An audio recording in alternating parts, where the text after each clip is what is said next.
Hey everyone, football is here. It's September. The preseason is behind us, and we are now in episode number 7 of the Orange and Black Insider Bengals podcast. I am Anthony Cosenza, joined by my partner in crime, Connor Howe, and we have a special guest this week to help preview the Bengals season opener in New York against the Jets.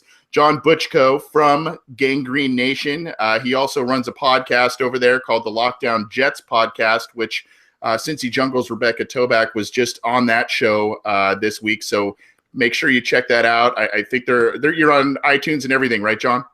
iTunes and Audio Boom. That's right. Awesome. Well, thanks for being here. Maybe just give us just a tiny bit of background in terms of your involvement on the SB Nation network and Gangrene Nation, and maybe a little bit about your show, and then we'll dive into some questions. Well, I've started it back in 2008. We were at Gangrene Nation, I believe, was actually the 32nd of the 32 Team SB Nation sites. Somehow SB Nation has not fired me yet, so I'm sticking around. We just started a new daily podcast a few weeks ago called the Lockdown Jets podcast. We go 5 days a week, talk about topics about the Jets and the NFL. Like I said, it's on iTunes and Audio Booms, and I'm glad to be on your show tonight. Yeah, thanks for joining us, and I'm going to just dive right in. I know there's a lot of questions with both teams, but a lot of excitement with both teams. Last year, the Bengals and the Jets combined for 22 regular season wins. The Bengals made the playoffs. The Jets did not, even with a 10-win season. So I think the question, at least that's most prevalent on my mind, because it's the most important position, how has Ryan Fitzpatrick looked given the holdout and his coming back to the team late? Has the offense taken any kind of backslide after he led them to quite a good season last year? The offense did not look great in the preseason. I think that was true of pretty much any of the four quarterbacks. All four quarterbacks had rough outings. Particularly in the third preseason game, Fitzpatrick was very off. It seemed like his timing was kind of off. I'm not sure how much I would put that on the time he missed in the offseason, though, because he did have a full training camp. Brandon Marshall was also out in that third preseason game, although I'm not sure how much it really impacted him. Fitzpatrick was just really off that night. But, I don't like putting too much stock into preseason. I always think back to, so there have been some horrible Jets seasons where the team was 4-0 in preseason. They were lighting the league on fire. You go in, you're all fired up, and the team goes out and stinks. So I never put too much weight on preseason. I think the question right now with the Jets is, was Fitzpatrick's run late last season the start of a guy who was kind of a late bloomer, maybe somebody who found success? He kind of bounced around the league. Did he find the right team, the right system, the right mix of guys, or was it just kind of a mirage, the product of a soft schedule? I don't think that's a question that was going to be answered in training camp or preseason. I think we'll start to answer it this Sunday. Okay, so another addition. I know Ryan Fitzpatrick was an addition of sorts. He came back. How do you see Matt Forte, another big free agent acquisition, even though he's kind of at the tail end of his career? How do you see him fitting into this offense, and has he looked to have lost a step, or is he still got some spring in his step with the Jets? So he did not play a ton in preseason. He was a little banged up early in training camp. The way I view Forte, as much as I view him as the number one back, I almost view him more as the number 3 receiver. Last year, the Jets went on a 5-game winning streak in December, and it was really on the backs of the offense. They really kind of found their identity as a passing team. And the thing that really stuck out about that stretch was the emergence of Bilal Powell, who was a back out of Louisville, the Jets drafted in 2011, and he had kind of had an unremarkable career to that point. But for that 5-game stretch, he became the third leading receiver on the team. There was an abnormal amount of targets were concentrated between the top 2 receivers, Brandon Marshall and Eric Decker. The Jets really did not have much beyond them. During that 5-game stretch, Powell kind of emerged as that weapon that kind of could make teams pay for focusing too much on Marshall and Decker. And so I kind of view what the Jets saw in that stretch is how effective they were with a back as their third receiver. So what they did was they went out and got one of the best receiving backs of his generation in Forte to fill that role. And they also brought Powell back because I think Forte is an aging back. You kind of want to keep him on a pitch count. You don't want to overwork him too much early in the season because you want him fresh in December and hopefully January for the playoffs. So I think, it's like I said, I think as much as these guys are backs, the Jets are also going to utilize them as receivers out of the backfield.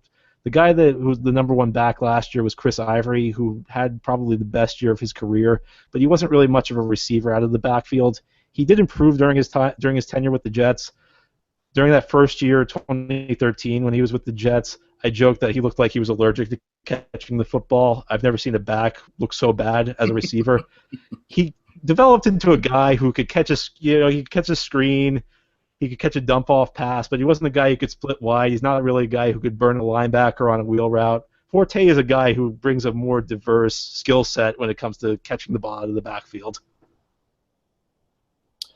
All right, thanks, man. I've got another question for you, and it kind of pertains to the run game. So obviously Sheldon Richardson is going to be out of this week one matchup with his one-game suspension. And so the run game is obviously going to be pretty contingent on Muhammad Wilkerson and Leonard Williams stepping up. I think it's also easy to forget that Damon Harrison, Snacks, was one of the best run stuffers in the league. And obviously the Jets had a top 5 run defense in the league last year.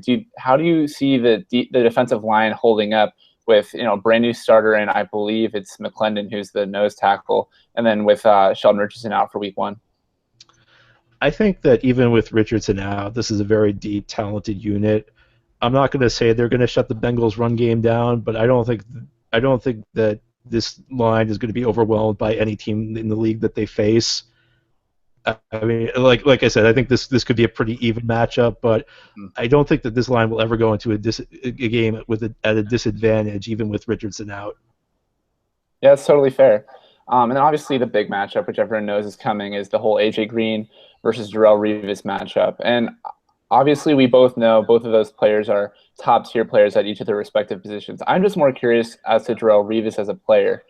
Last year he was obviously playing through a minor injury, or I'm not sure how significant the injury was, so I shouldn't say minor, but we saw him lose a step. He's not going to be in his prime Darrelle Revis Island, but he's still one of the best corners in the NFL.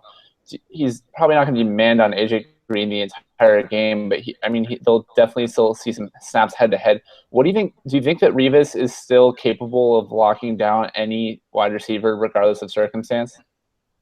I think he's capable of it, but I don't think he's as much of a sure thing as he used to be.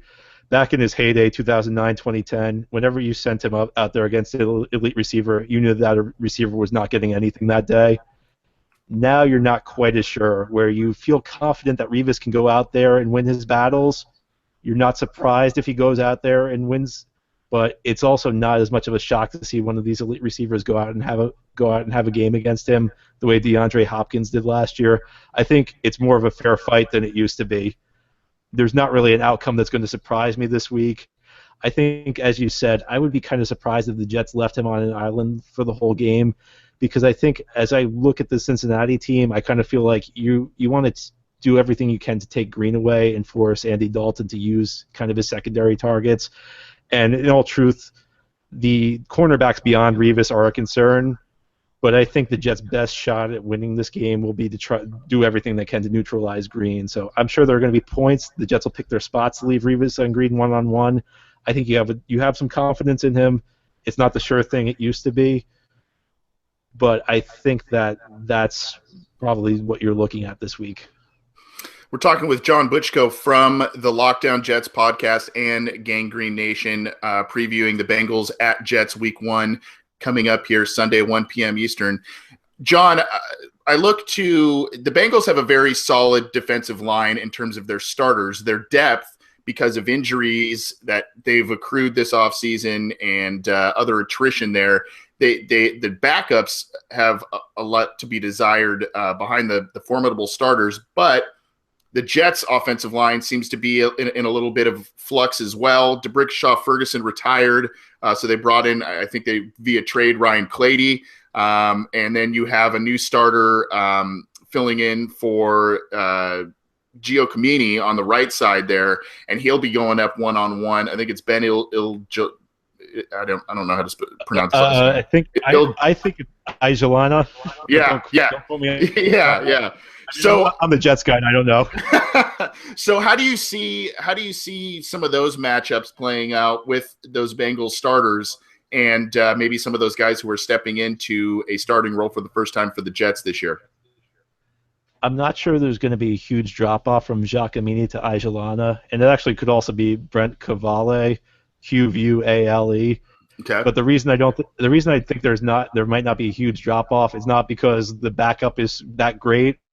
It's because Giacomini is one of the lower-rated starting right tackles in the league. The matchup against the Cincinnati defensive line is one that concerns me. And I think that this offense is kind of predicated on spreading the field and getting the ball out quickly to neutralize the pass rush more than it is having your offensive lines stone the pass rush. So I think it's going to be predicated on the Jets receivers, particularly Brandon Marshall and Eric Decker, winning their matchups more than it's going to be on the offensive line winning the day. Speaking of that matchup with Brandon Marshall and Eric Decker, I love for you to touch a little bit more on that. Obviously, Marshall and Decker, two of the premier wide receivers in the NFL. I'd say they're both probably top 20-ish. Marshall, obviously. And last year, obviously, they both played super, super, super well. And everything seemed to click with Fitzpatrick, Chan Gailey, and just the entire offense. Do you think that Marshall – where do you think he is on the pecking order in terms of wide receivers? And do you think that Marshall and Decker are going to have a repeat of success this season? I think Marshall is one of the top receivers in the league. Now, I'm not sure his numbers are going to be as good as they were last year. I think part of that is that you've incorporated Forte in the passing game. Jets have a kind of wide receiver tight end hybrid named Quincy Enunwa who kind of flashed near the end of the year. I think he'll be more involved in the passing game. So, the statistics may not be what they were a year ago. His targets may be down. I think he's probably not an Antonio Brown. He's not a Odell Beckham, but Marshall's probably in that next tier. Decker, I always viewed as, even going back to his Denver days, as kind of one of the best second bananas in the league. He's not really a guy you want to build your passing game around, but if you have a guy who can take attention away from him, he's pretty good. One of the things that a lot of people may not realize is that, you think of Decker back in Denver where he was on the outside with Peyton Manning throwing him the ball.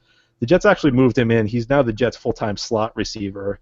And it was a way that Chan Gailey, the offensive coordinator, created mismatches last year where they used Decker to kind of take advantage of smaller slot corners, and they used Decker's route running ability to create advantages. I think the big question for the Jets is who's going to emerge as the number 3 receiver on the outside. Most Jets fans would hope that it'll be an undrafted rookie named Robbie Anderson, who was one of the top receivers in the NFL during the preseason, earned a spot on the roster, but we are talking about an undrafted rookie. He was doing it mainly against backups and third stringers. It remains to be seen how that's going to translate to regular season action against teams that are game planning to try and stop this offense. All right, John. So I think the Bengals have not won playing the Jets on the Jets home stadium since 1981, I believe, is the last time the Bengals won there. Your score prediction and prediction of the outcome of this game and kind of what you think is the major tipping point as to why you went that way with the score. I would be surprised to see a blowout either way. I would not be shocked to see the Bengals win this game. Of course, I'm going to pick the Jets, though. I'm sorry, guys. I don't want to be a rude guest. Wouldn't expect otherwise, yeah. You're all good, man. I like the way this Jets defense matches up against the Bengals. I think that they can stop the run game, even with Richardson out. I think that they can game plan to take away Green. I think it comes down to whether the secondary options in the Cincy passing game are able to produce. I think the Jets will do enough defensively, and I think that I like the matchups between the Jets receivers and the Bengals corner. So I'll say 2017 Jets. Fair enough, and it's a good point about the Jets defense. They are going up against a first-time offensive coordinator for the Bengals in Ken Zampese. He's been a long-time assistant and position coach, but he's taken over for Hugh Jackson, who left for the Browns. Well, John Butchko, Gangrene Nation, and the Lockdown Jets podcast. Thank you so much for being here. I appreciate it. I know it's a little bit late in your neck of the woods, but I think, as you said, I think it's going to be a close one this Sunday, and it should be a pretty fun one. So have some fun on Sunday and continue the great coverage. Thanks, guys. Take care. Appreciate it. That was John Butchko with Gangrene Nation and the Lockdown Jets podcast. Great guy, great insight, and also we loved having him on the Orange and Black Insider as our second guest of this very young podcast. But we've had two quality ones, so thanks to John for tuning in.